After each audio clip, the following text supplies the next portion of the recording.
지금이 저녁 6시 42분인데 이 시간쯤이면 이제 베이징을 떠났던 북한의 김정은 위원장이 평양에 도착할 수도 있습니다. 중국으로부터 국빈급 의전을 받은 김정은 위원장. 어제 저녁이었나요? 시진핑 주석과 회담까지 열었습니다. 이 북중 관계 말고도 그런데 김정은 위원장의 액세서리가 유독 관심을 보이는 이유가 있을 겁니다.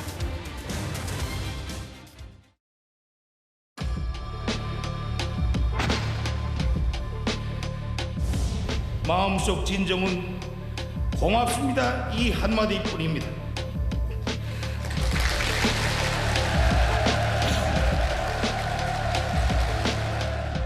정말 면목이 없습니다. 아직 노력과 정성이 부족하여 우리 민들이 생활상 어려움에서 벗어나지 못하고 있습니다.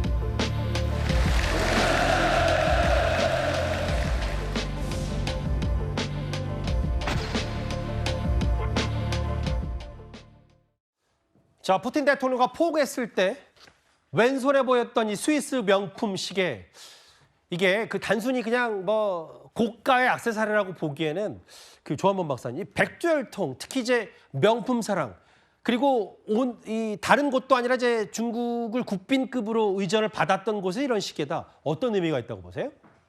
일단 이 소위 북한 최고 지도자 이쪽의 소비 패턴은 일반인들하고 완전히 다릅니다. 예. 그러니까 일반인들 정서에 맞춘다거나 그러니까 우리는 예외다 이런 거고요. 특히 김정은 정권을 볼 경우에는 김 위원장이 옷이 아주 다양합니다. 김일성과 김정일 체제와 완전히 달라요.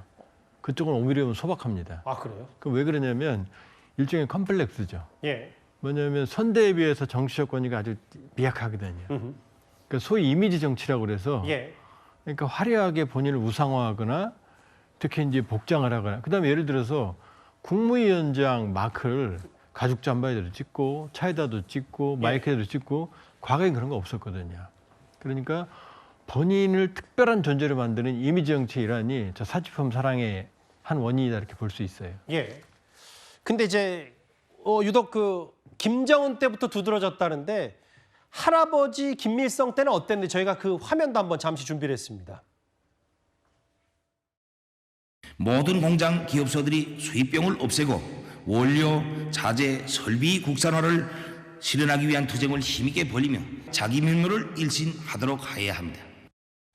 김정은이가 좋아하는 시계가 파텍 필립이라고 스위스에서 들어가는 시계인데 그 주문 받아야 생산하는 거예요. 어머. 시계 하나에 보통 5억에서 한 10억.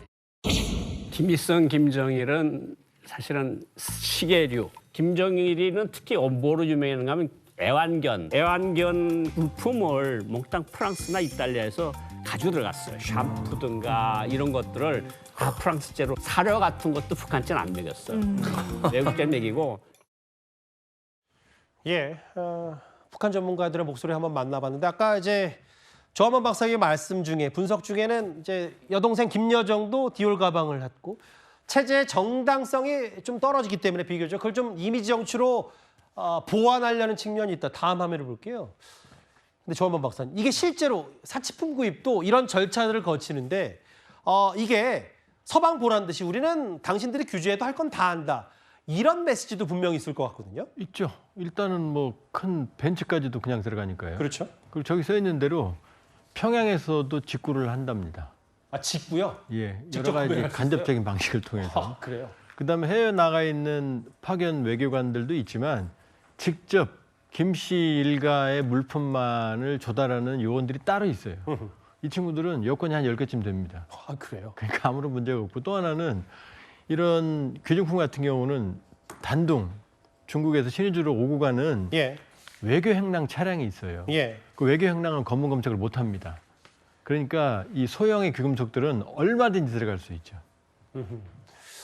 이 어쨌든 백두혈통 혹은 특히 이제 김정은 시대에 더 부각됐던 김정은 위원장 시대에 더 부각됐던 이 명품 혹은 시계, 뭐 백인데 사실은 4대 세습이 거의 사실을 보였기 때문에 기정사실화 됐기 때문에 그러면 또 김주애가 뭘 입고 뭘 신었는지도 궁금했는데 포착된 사진이 이 딱 한 장이고 이번에 베이징 데려왔을 때까지만 해도 뭐 비공식적이든 좀 공식적인 행보를 할 거라고 봤는데 전혀 안 했거든요. 이걸 어떻게 해석할까요?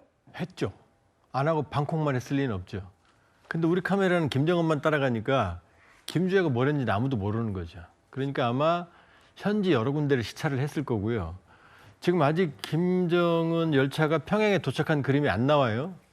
그럼 두고 봐야겠지만 전례에 비춰본다 보면은 뭐 텐진이나 그 경제 현장을 한두 군데 들렸을 가능성도 있거든요. 예. 그러니까 13살짜리가 외교 무대는 못 나오지만 못 나오는데 왜 내릴 때 두 번째 보이냐는 거죠. 아니면 뒤에 숨어서 나오든지 해야 되는데. 예. 그러니까 후계자라는 모습 보여주고 예. 그러나 13살짜리가 외교를 할 수는 없잖아요. 예.